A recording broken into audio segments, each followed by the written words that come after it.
Hey, this is Sean, Club Fed True Stories.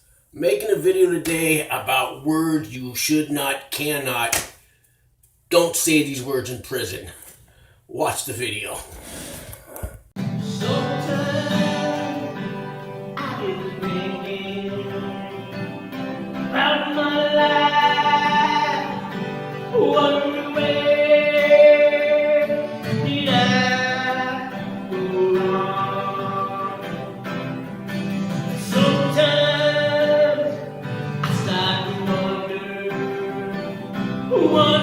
This is Sean with Club Fed True Stories. If you don't know, I did a 52-month sentence for wire fraud.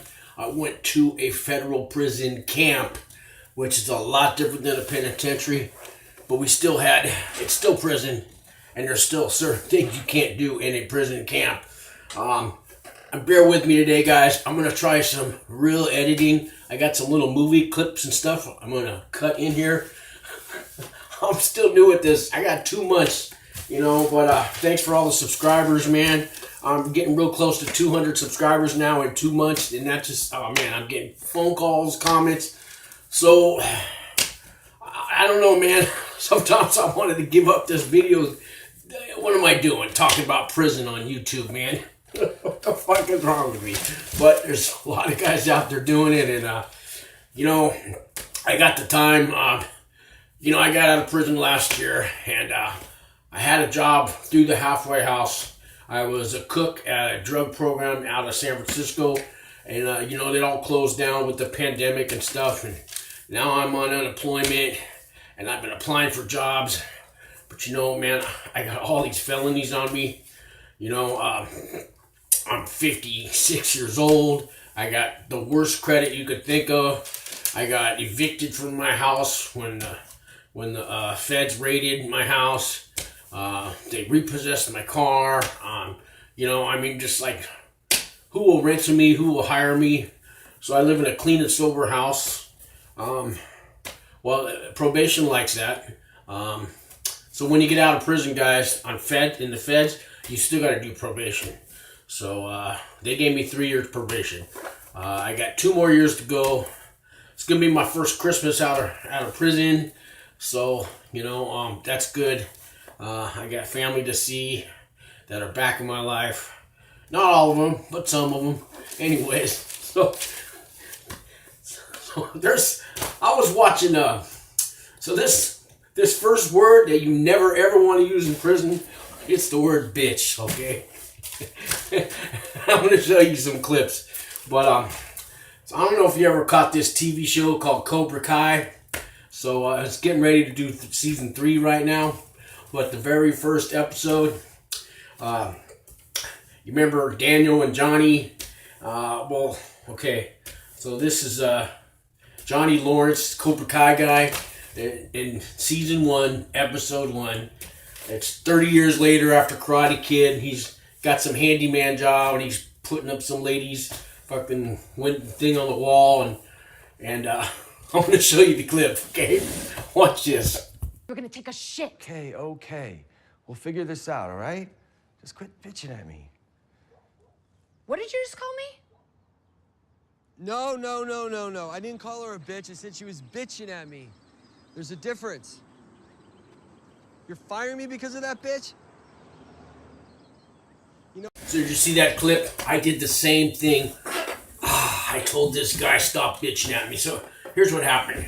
So if you watch some of my other videos, as a camper, they have us do jobs outside of the camp. And one job I had was about a mile away at the Supermax. They took us over there every day. Actually, an inmate drives us over there in a van. And then we go through the metal detector, we get searched and all that. And so I did food service at the Supermax. I also did a culinary school at the Supermax. Which one was it? Yeah, it was the culinary school where this happened. So it's my first week there, man. And some of the guys had been there a while, but there was this youngster guy. And youngsters in prison, even in a camp, they got some attitude, man. I'm an old guy, I'm in my 50s. So the first job they give you is washing dishes. And you got to do that for 2 weeks. In the culinary school, every 2 weeks, They got different stations. You can wash dishes, and then you might cut vegetables for a week, for 2 weeks, and then you might move up to soups and sauces, and eventually you get to cook. You get to be a baker. You get to be the sous chef. Get to be the head chef. You get to be the manager. You do the serving. There's all these different stations, and they teach you. It was a really good school. My little intro there, I show you all these certificates I got. But here's the thing. So my first week there, for 2 weeks I got to wash all the pots and pans and dishes, everything that the students make, and they pile up the dishes. And you got to earn your keep, and I get that. This young kid, I don't think he liked me from the gate, man. He was a white kid like me. It wasn't a racial thing. But he had been, I guess he had done some time in some real prisons, and he didn't like campers, but yeah, he was one. Anyways, we just rubbed, I don't know what it was. He didn't like me. Maybe I reminded him of the father that fucking beat him when he was a kid or cheated on his mother or something. I don't know what it was, man. But I'm over there washing dishes, and he comes up and tells me, "Oh man, the fuck you doing to get these dishes done, man?" He goes, "You're always fucking in here taking your time with the dishes, not even fucking clean and all this shit." And he's grabbing the dishes. He goes, "This one ain't clean." He's throwing it back in the sink and shit. And I'm going, "Man, dude, I'm trying to do the best I can, man." I tell the guy, "Man, look, I'm new to all this prison shit. Okay, it's my first time." He goes, "I don't give a fuck, man." Blah blah blah blah blah. And I go, "Quit bitching at me." And he says, "What the fuck did you say?" And he grabs him by his shirt, he slams him against the wall, and he goes, "You don't fucking ever call me that again." And I didn't call you that. I said bitch and not bitch. Ooh, and that pissed him off more. Just like the little clip he just saw. And he fucking, I'm going to show you another clip here. This is what happens when you call somebody a bitch. Watch this next movie clip. You'll recognize this little prison movie. Excuse me. Bug off, bitch. I'll get to you later. Did you just call me bitch? Yeah, I said it.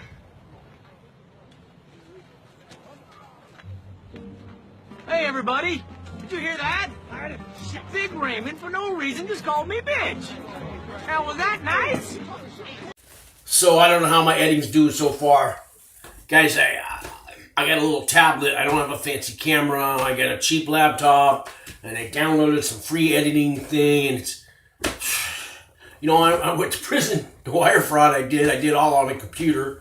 Filing false tax returns for a bunch of my homeless and tweaker friends and all this. And I thought I was mastermind on the computer. Get all this time in prison. I get out and I don't know shit about computers. But I'm learning. So I'm gonna do another little clip in a minute here, and I'll get better at this, guys. But maybe it keeps it more real this way. But I'm gonna tell you, when that guy grabbed me and threw me against the wall, I thought he was gonna go off on me, man. I really did. And this funny thing is, I did a little video. I started these AA meetings when I first got there, and this guy had went to a couple of them, and I thought, we're trying to, stay off the drugs and do the right thing now that we're in prison. And I thought we liked each other. I don't know what I was thinking. I guess I was wrong. And I tried to go apologize to him. Like 4 or 5 days later, I saw him back at the camp, and I thought, I'll try. This guy knows AA. He knows we could talk about this. And so I went up. I found him alone one day, and I went up to him, and I don't want to say his name, but we'll just call him John. And I went up to him and I said, "Hey, John, man, can I talk to you about what happened?" He goes, "Don't even fucking go there." And he just fucking. That was it. The way he said it was, I took, "You're not ready to talk about it. You don't ever want to talk about it. This is not what you do in prison. People don't talk, like you don't work things out." Apparently not with this guy. It took a year before, I think, in his own way, he apologized to me or something and said it was all right. We ended up graduating RDAP together, and there were some times we had some laughs together about things that we did, and It's almost like he just let it go, but it took this guy at least 6 months to even start to let it go. You don't say bitch, bitchin', bitches. I mean, it ain't like Jesse Pinkman from Breaking Bad. Here's where I'm gonna cut to this clip. You can't do what this guy does in prison. Watch this clip. Bitch! Bitch! Heil Hitler, bitch! Bitch! Bitch! I made you my bitch! Bitch! Little bitch. Where's my money, Where's bitch? my money, bitch? Yeah, bitch! Yes, bitch. So that was Jesse Pinkman, Breaking Bad. So yeah, I think I learned my lesson on using that word bitch. You know what I'm saying?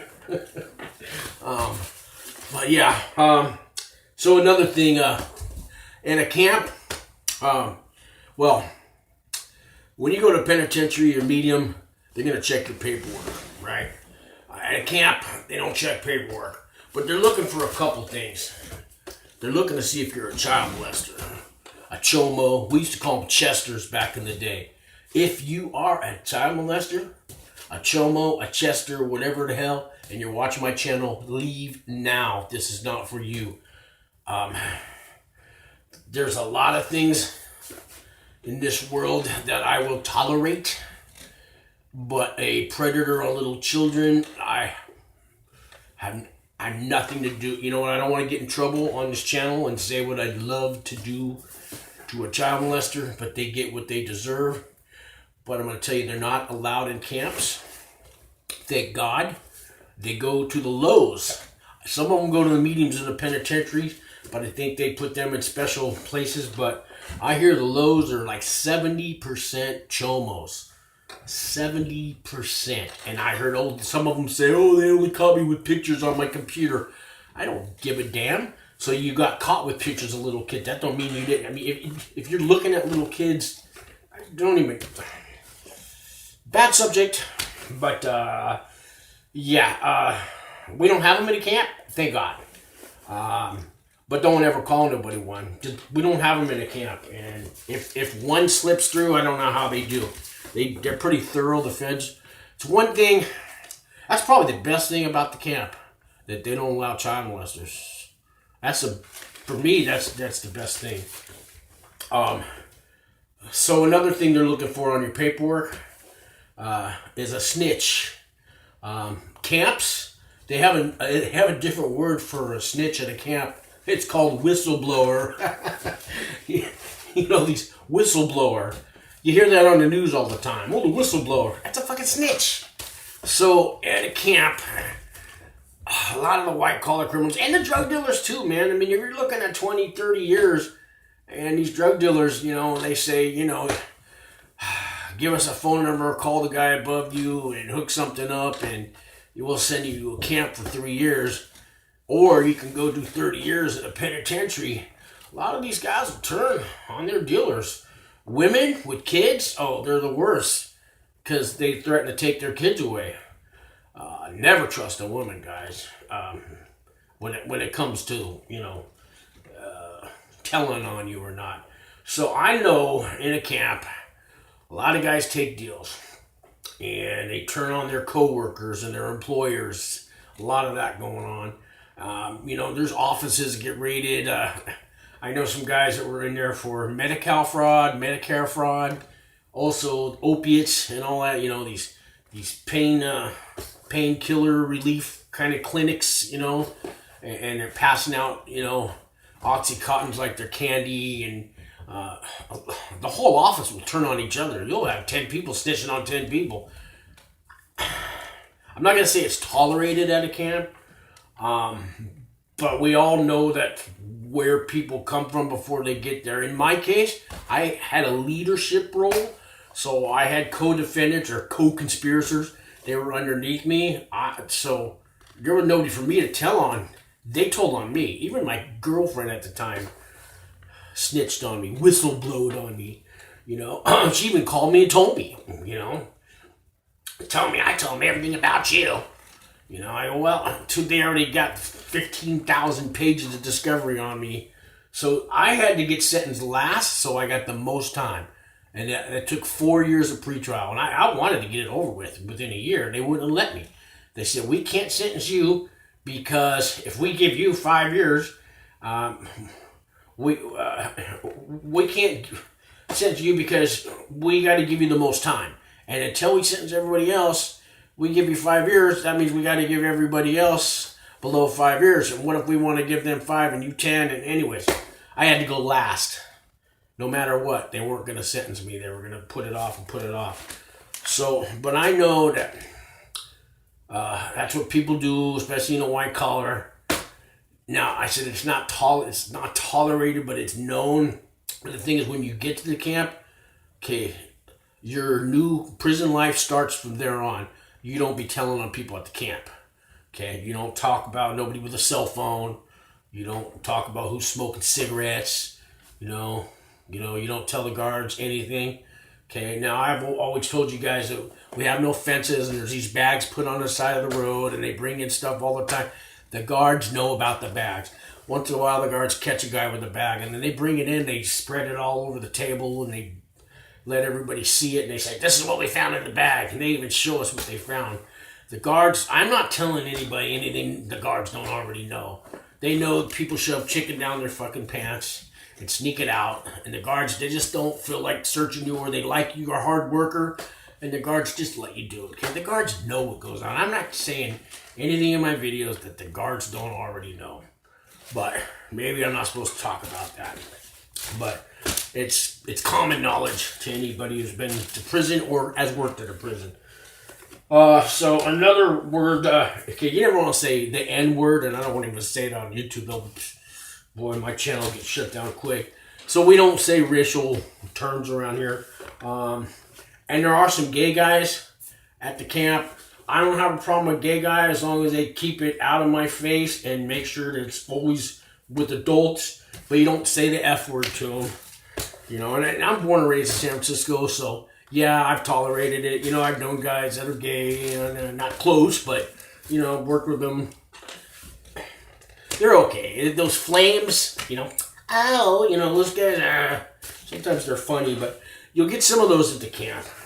So another word, at the camp, we got a lot of female officers, so you want to what? You don't say the bitch there to them. And that C word, don't say that around a female officer. You will get thrown in the shoe if you call her that. So another thing you don't want to do at camp is you don't want to blame somebody, accuse somebody of stealing your stuff. If you're missing a book, you're missing your glasses, if you're missing, like, your cigarettes get stolen, whatever it was, your cell phone got stolen, you don't accuse somebody else. Do not accuse people unless you've got positive, absolute proof evidence. And then you kind of want to go to their peoples, even though we don't really have cars at the camp, but everybody has kind of people you could talk to. So, I mean, there's not a lot of violence at the camp, but you can get your ass beat for owing gambling debts.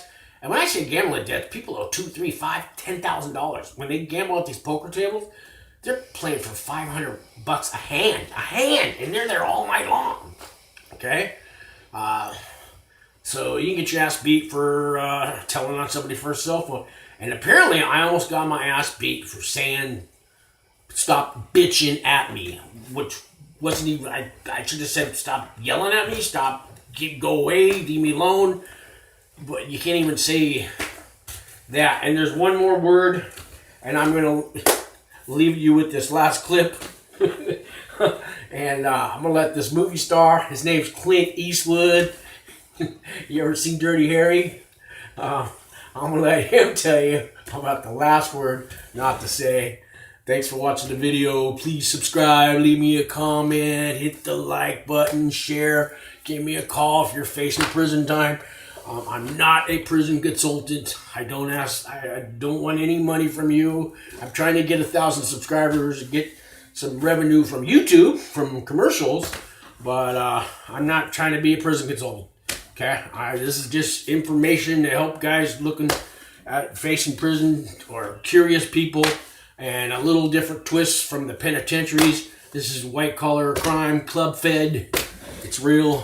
Thanks for watching, and check out Clint Eastwood right now.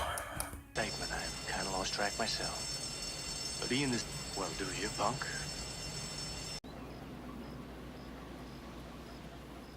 Well, do you, punk?